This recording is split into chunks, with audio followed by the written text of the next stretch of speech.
Chapter 5: The Typewriting Identification. History of Forgery by the Typewriter. The first case that went to the court for review was Levy v. Rust. He stated, "An expert in typewriting is brought here, and an expert sat down by my side at the table here and explained his criticism in this typewriting, and I went over it with him carefully with a glass. It appeared very clearly. I was very much struck by his evidence.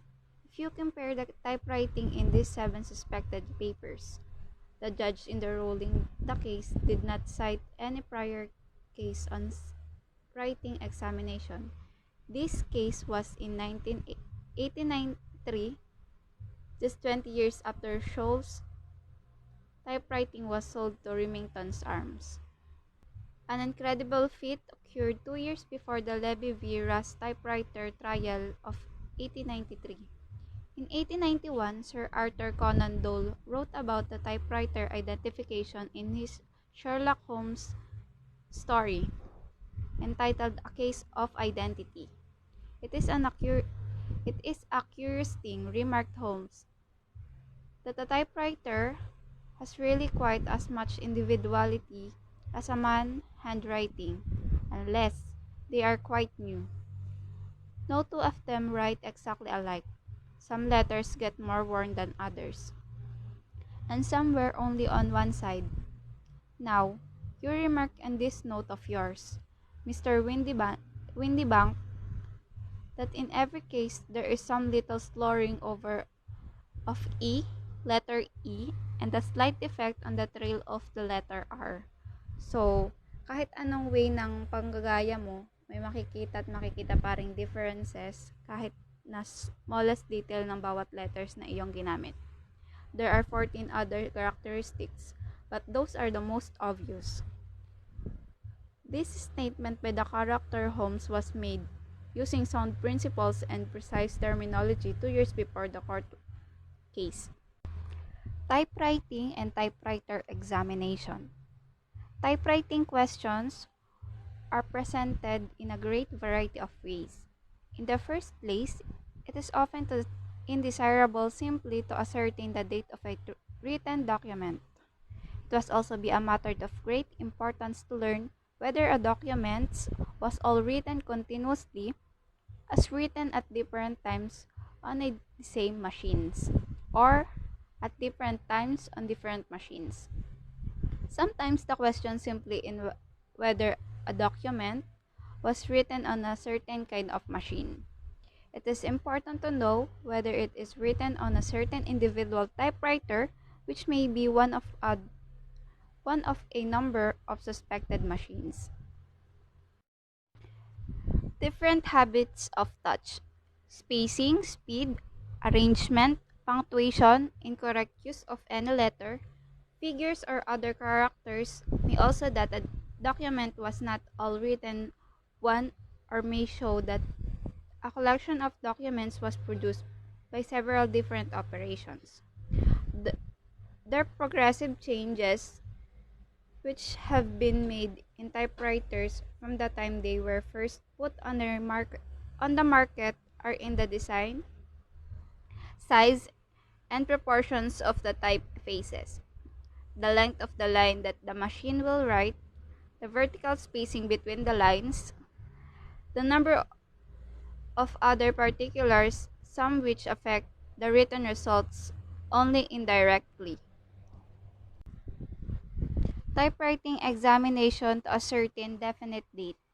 First, to find when a certain kind of machine, the work of which is in question, first came into use, and it is important to learn and to be able to prove when any changes in the machine were made that affected the written record. Naturally, the most important special points for consideration are the designs, size, and proportion of the typefaces. Second, the first consecutive arrangement of specimens of dated writings from the machine will show the exact date when each new ribbon was put in the machine. and the fraudulently dated document sometimes does not match the ribbon condition of the work of the particular machine on the exact date it bears. Third, the mechanical requirements in the spacing of typewriting makes it necessary that all letters, capitals and lowercase, narrow and wide, shall be given the same lateral space. The examination of the type impressions should be made in 5 ways. First, the design, size, and proportion of each of the characters. Second, the relation of each character as printed to adjacent characters or its vertical and horizontal alignment.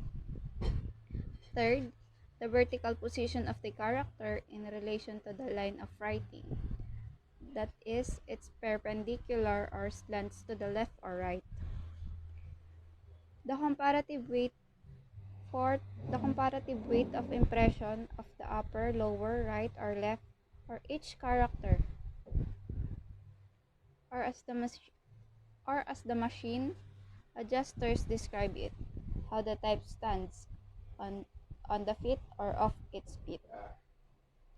Fifth and last, the condition of the type faces of all the letters and characters in the presence of defects, bruises, or scars due to wear of the accidents.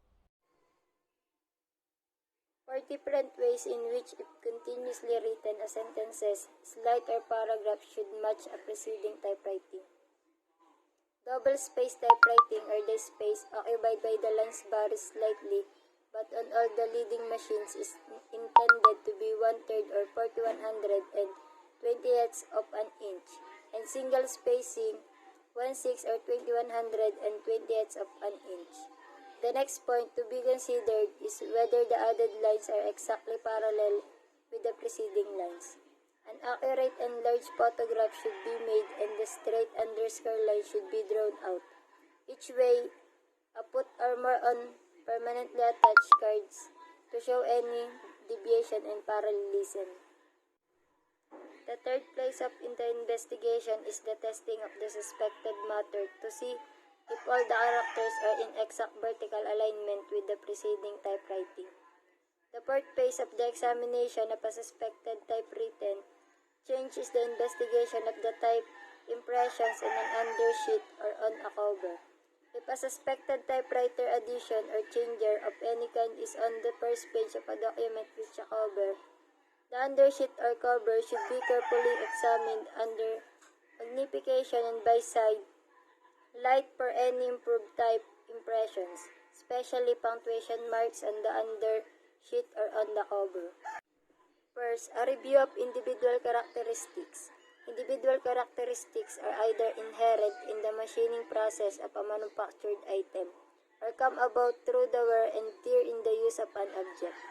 It is this individual characteristic that allow for identification of an object to the exclusion of all others of its general type. As with typewriters, all typewriters of a particular make and model are pretty much the same but through use. The developed defects that translate to paper when the machine is used. These defects on the type page can be matched back to the typewriter that was used to create it.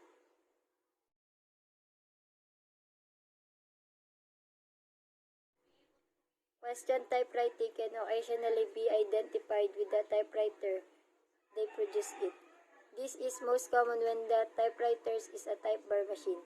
The identification can sometimes be based on individual characteristics that develop during the manufacturing process and through use and abuse of the typewriter.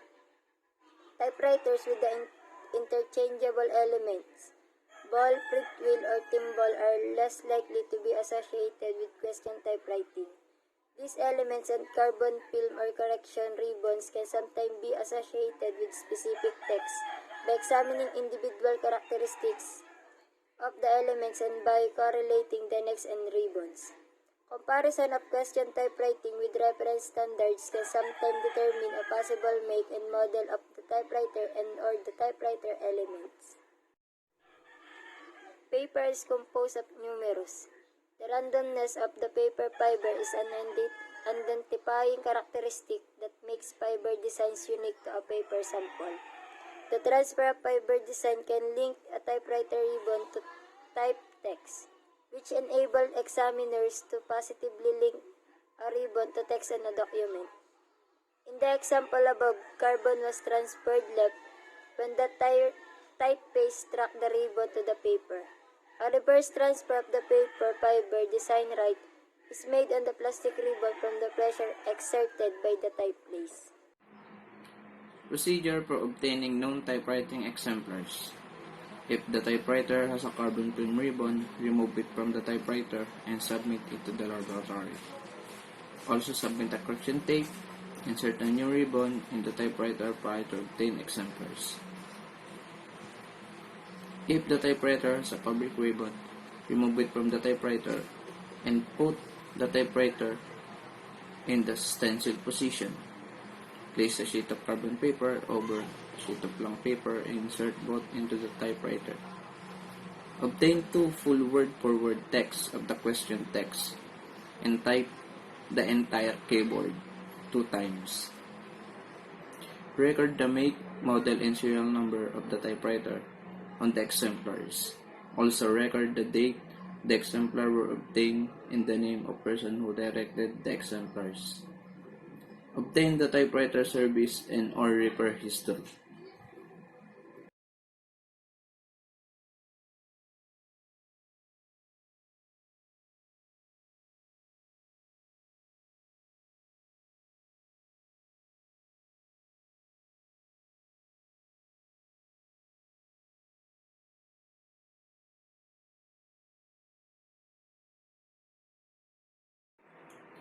Identification of manufacturer of typewriter.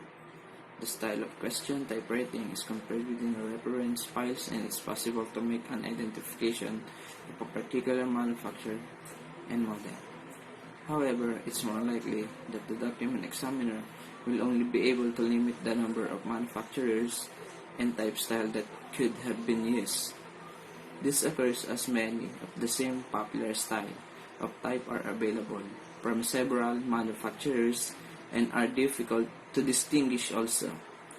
Typeface manufacturers sell interchangeable typeface to many different typewriter manufacturers. Erasures.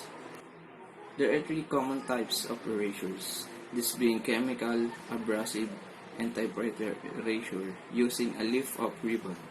This type of erasures can usually be detected. Obliteration. The purpose of such examination is to determine if the obliteration is the result of the honest mistake or is a deliberate attempt to conceal information and to decipher and identify the original entry that was obliterated.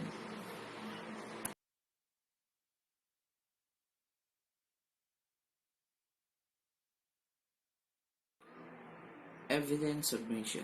In the case of typewritten material, such a typewritten letter, the origin of the question document is almost a basic necessity. Machine-copied documents are usually unsuitable for a typeprint examination except where difference in type font style or obvious opinions derived from such document, if any, are generally much less definitive